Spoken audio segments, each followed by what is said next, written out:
Welcome, everyone. My name is Donna King, and I'm here with Kris Gleason. Collectively, we are Results Coaching, and we'll be your coaches here today. Kris and I help individuals, leaders, and their teams to identify the things that matter most to them and help them put a plan together to make things happen. Some of you might be very familiar with the coaching process and may have even worked with a coach before, and perhaps even us. Now, for those of you who haven't experienced it, coaching is defined by the International Coaching Federation as a thought-provoking and creative process that inspires people to maximize personal and professional potential. Now, we're here today in support of you as individuals who may be struggling with uncertainty, self-doubt, and fear that might be getting in the way of progress and moving forward. This is normal during these unprecedented times when you might be feeling a bit out of control. So what we're here to do is to help you restore some sense of control by helping you find those inner words of wisdom to guide your thoughts and actions. By the end of this 30 minutes, you will have acknowledged your biggest lessons and have actionable steps based on your own best advice. We're going to guide you through a series of questions to help you reflect and prompt some thought. And we're going to move at a fairly quick pace. So be sure to capture your first words on your worksheet first. So please do download your worksheet and follow along with us. And if you don't have the worksheet, that's okay. Just take out a pen and paper and write your notes down there also. We encourage you to turn off your cell phone and any other distraction and receive this gift with an open heart. And before you get started, take a few deep breaths, get grounded and centered. Coming here today shows courage and a willingness to take charge of your life. So let go of any kind of negativity, any kind of worry or anxiety, and just be present with us during the next several minutes of this webinar. Now I'm going to turn this over to Kris Gleason. Thanks, Donna. So, how many times have you found yourself in need of advice and there wasn't anybody to turn to? If you're lucky, you have someone in your life that you can go to for advice, somebody you trust, like a good friend, a relative, maybe a coworker, or even a coach or a counselor. But often we don't seek advice because we think we should be able to figure out what is bothering us on our own. Today, Donna and I are going to walk you through a quick 3-step process to help you find just the advice you need when you need it most. But first, when would you say you're most in need of advice? You can jot down your responses in the chat box if you like. But what we find are that we're in need of advice when we're in a state of confusion or upset, when there are too many facts to sort through, when we're feeling stuck, or when none of our options seem feasible. It's that monkey mind, that incessant chatter in the back of our heads that seems to always be present. If we could only stop it and get it to tell us what to do, right? To make matters worse, this mindless chatter turns into negative self-talk, which really gets in the way and prevents us from finding a reasonable solution. But hey, we're all human, and it's normal, isn't it? If you're like me, you might find it easy to give other people advice, but it's hard to find our own advice. So why do you think it's easy to give advice to someone else? Again, in the chat box, if you would. Paul says we've experienced something similar, so we suggest to do what we did. Good one. Brenda says it's easier to see the problem when it's not your own. Carol says you're more objective. All good answers. Yeah, not attached to the outcome. Right.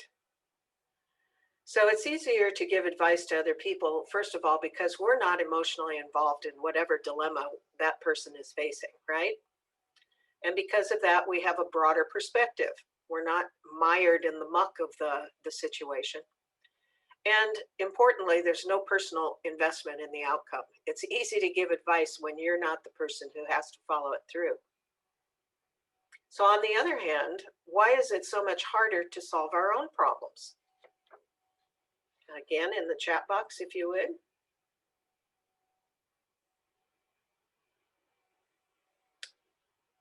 We're too close to the problem, too hard to think things through. That was Carol again. Not clear about the outcomes that we want. That was Tony. All right, good answers, everyone. Thank you. So what we found is that it's harder to solve our own problems because there's too much emotion wrapped up in the situation. There's no perspective because we're in the thick of it. It's like the old saying, you can't see the forest for the trees. And we are personally vested in the outcome. So when we're giving ourselves advice, we have to follow it through. And then that monkey mind starts chattering, but it won't work. You've tried that, or comes up with 100 reasons why we can't follow our own advice. So today, Donna and I are going to share 3 steps to help you come up with your own best advice. The trick is to remove the emotion or control the emotion by utilizing a structured process to identify what's wrong. And that's what we're going to share with you today.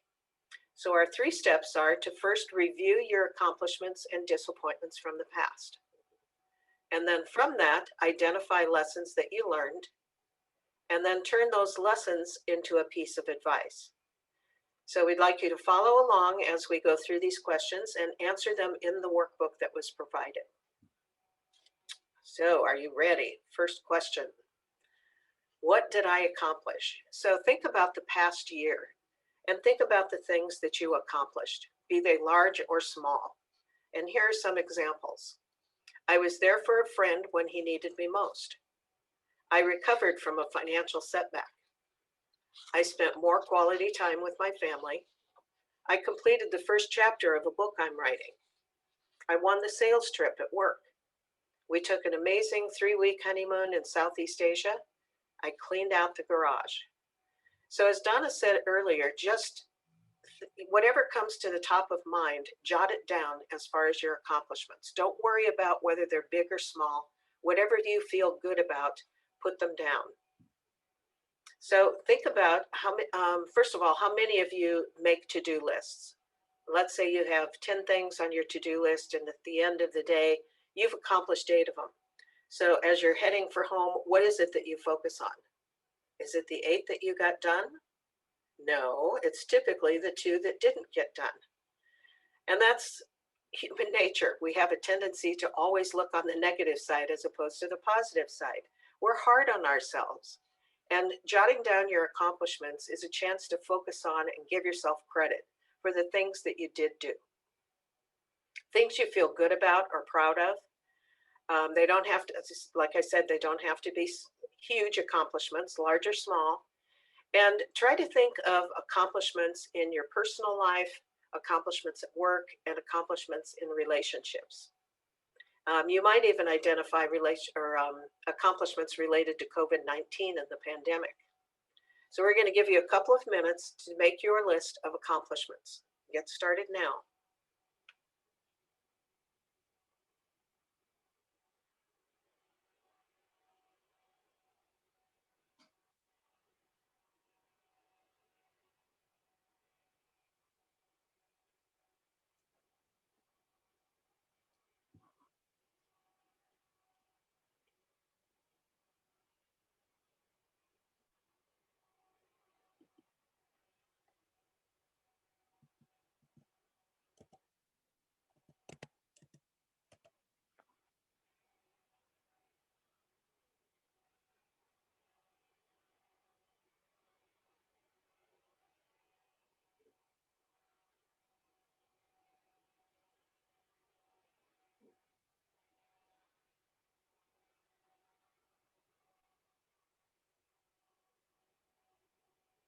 Okay, another minute.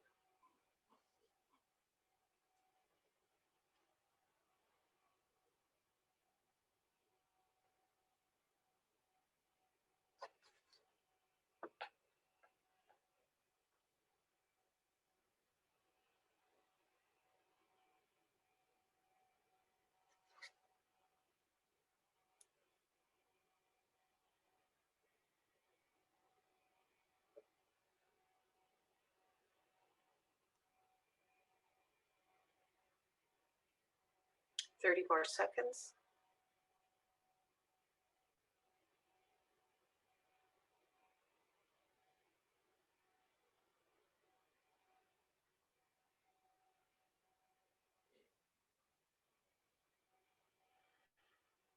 Finish up the one you're working on.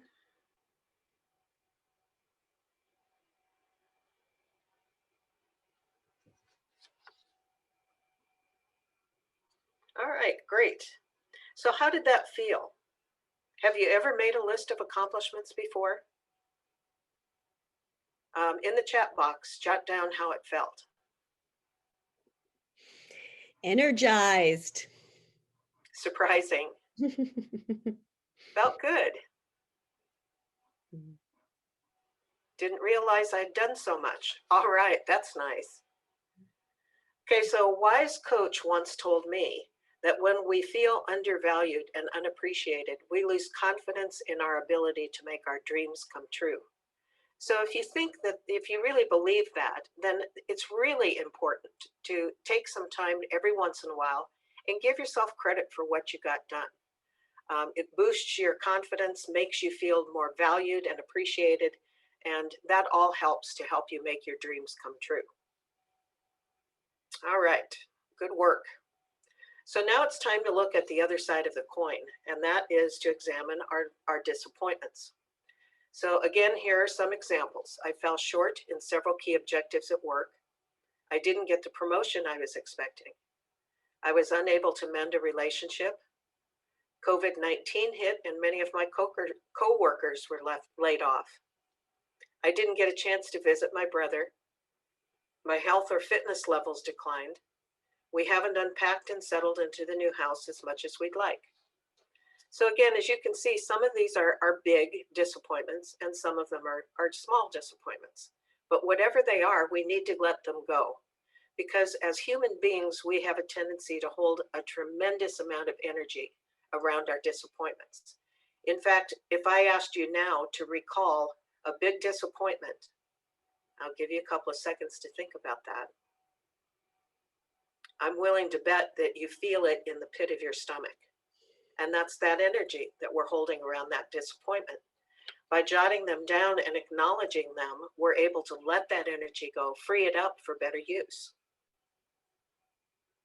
So take a couple of minutes now. We're going to do the same thing and jot down a list of disappointments.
Another minute.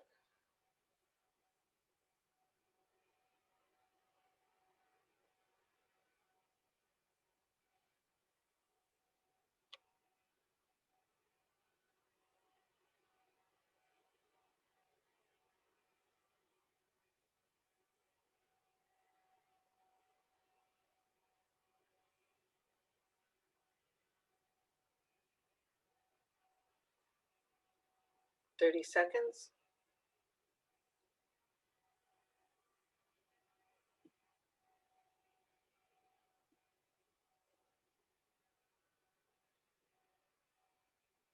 Finish up the one you're working on.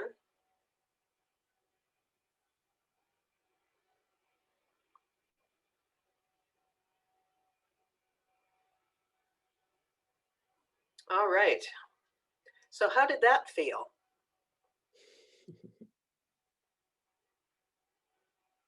Oh, someone said good. Paula.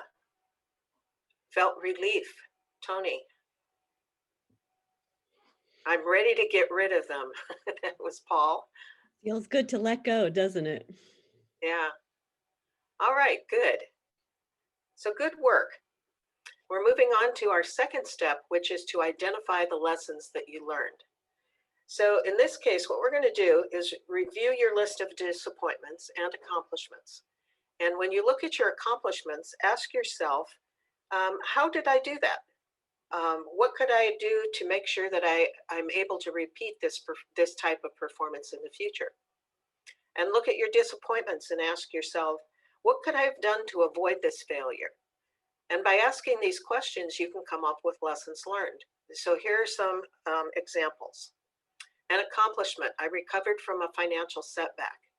The lesson learned: I can substantially curb my spending when I ask myself, is this a want or a need? And from a disappointment, my doctor put me on high blood pressure medicine. Lesson learned: I need to make my health a priority. So take a few minutes now. Again, I'm going to give you 2 minutes to come up with the lessons from both your accomplishments and your disappointments.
Another minute.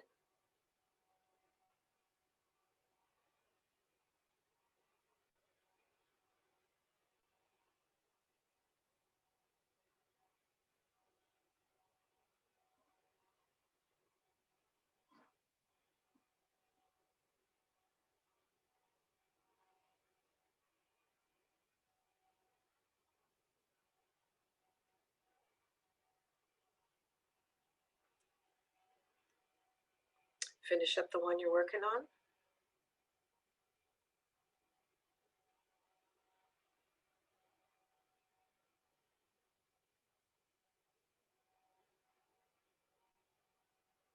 All right, again, good work. Would anyone like to share a lesson that they've learned? Oh, Shonda says, I feel better when I'm connected. Good lesson. Carol says, I need to stay on track. Tony says, you only cheat, or when you cheat, you only cheat yourself. Good one. A really good one. Wisdom. And Sean says, I don't have control over everything. All right, those are good lessons. So good work. Your best advice is just around the corner. So step 3 is to turn our lessons into a guideline. And a guideline is a piece of advice that we give to ourselves that leads to more good results and fewer disappointments. So we suggest that when you write a guideline, you use these guidelines to create your guideline. It should be positive. You want to tell yourself what to do, not what not to do. It should be memorable. doesn't make any difference. If it means anything to anybody else, as long as it makes sense to you and it's something you can remember, good. It should be short. The shorter it is, the easier it is to remember. And it should always start with a verb because you're telling yourself what to do. So here are some examples. Walk the talk, ask for help when needed, put family first, face the music, and speak with kindness. So look back at the lessons that you've just identified and choose 3 that you think are the most important lessons you've learned.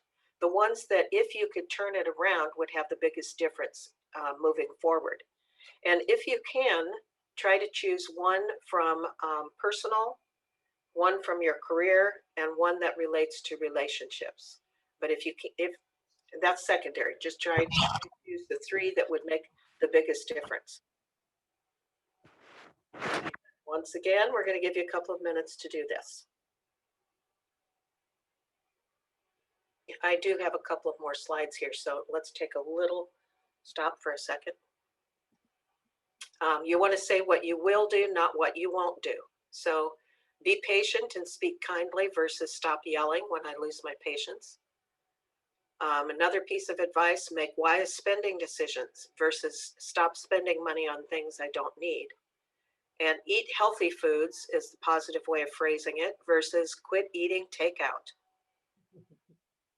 So here are some examples of lessons learned and the advice that you can get from them. The first one, I can substantially curb my spending when I ask myself, is this a want or a need? So the advice might be stop and think before spending. And another lesson learned, I can't continue to put my health on the back burner. The advice is make my health a priority. So go ahead now and work on turning your lessons into guidelines.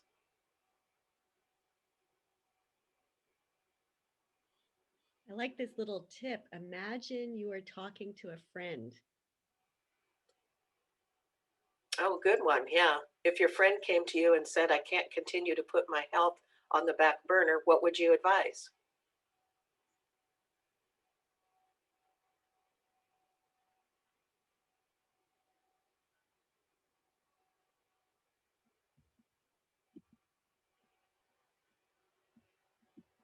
Another minute?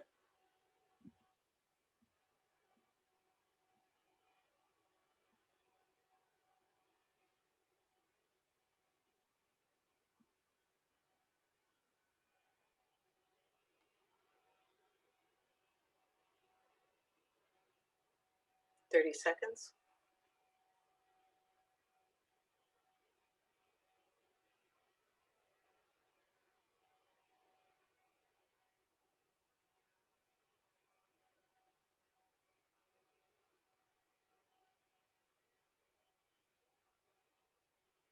Finish up the one you're working on.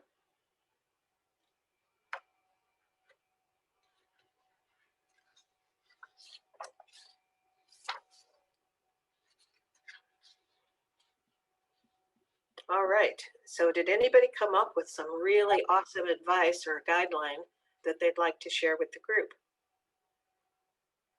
I'll share mine. I do a best year yet plan every year, and part of that is coming up with my 3 guidelines. So mine this year are set 3 priorities each day and get them done. Be open to all possibilities and make a difference. Donna, do you recall yours? Yeah, yeah. One of mine is flow to grow. Another is work smart to be fit. And the last one is let what needs to go, go, and what needs to come, come. All right, nice. So let's see here. Sean says, create hope. Nice, Sean, especially in these days. Brenda, be connected. Tony, stay focused. Awesome. And Carol says, stick to my priorities. All good guidelines. Excellent job, everyone. So there you have it, our 3 steps to your best advice. Review your accomplishments and disappointments from the past.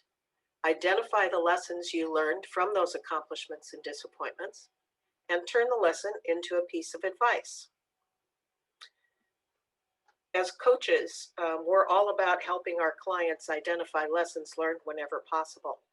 So before I turn it over to Donna, I want to just emphasize a few lessons that I hope you were able to take away from this exercise. Number one is that a process can help eliminate emotion and put order into, or put chaos into order. Another is that you know yourself better than you think you do. The one thing I just am always amazed about this exercise is how smart we are. We know what we do and don't do that get us the results that we're looking for. And we can identify the lessons that we need to learn and turn those into good pieces of advice. And the final lesson I hope you learned is that you are an excellent source of advice for yourself. Donna. Great, thank you. So you've just written your 3 guidelines based on your biggest lessons over this past year. And take a look at them. Just scan through these incredible words of wisdom and think about what might be different if you followed this advice, your own best advice. Scan through your guidelines and think about that. How will this impact others? How will you show up at work? How will you show up in life? And how will your outcomes be different?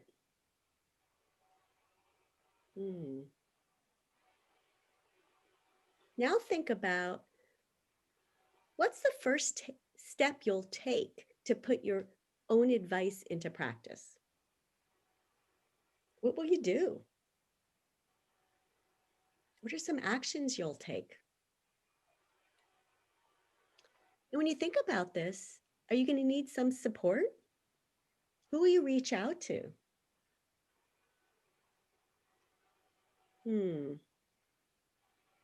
What's the first thing you will do?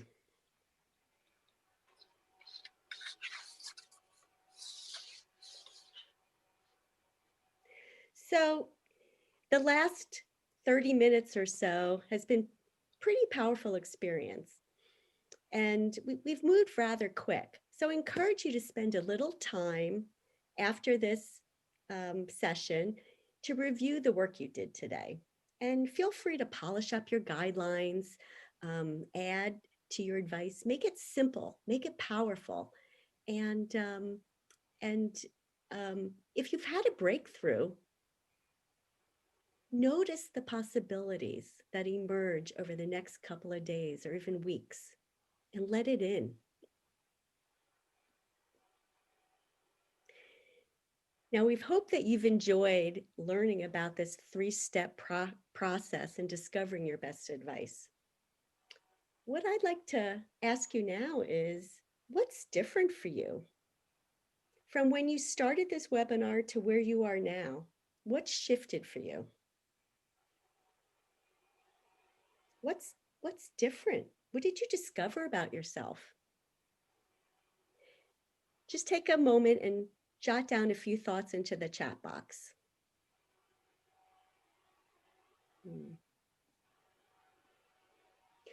Carol said, I feel more in control. Nice. I'd say that's a breakthrough. Sean says, I really am smart. Yes. Yeah, feel more confident in moving forward. That's great. Okay, wonderful. Congratulations, everybody.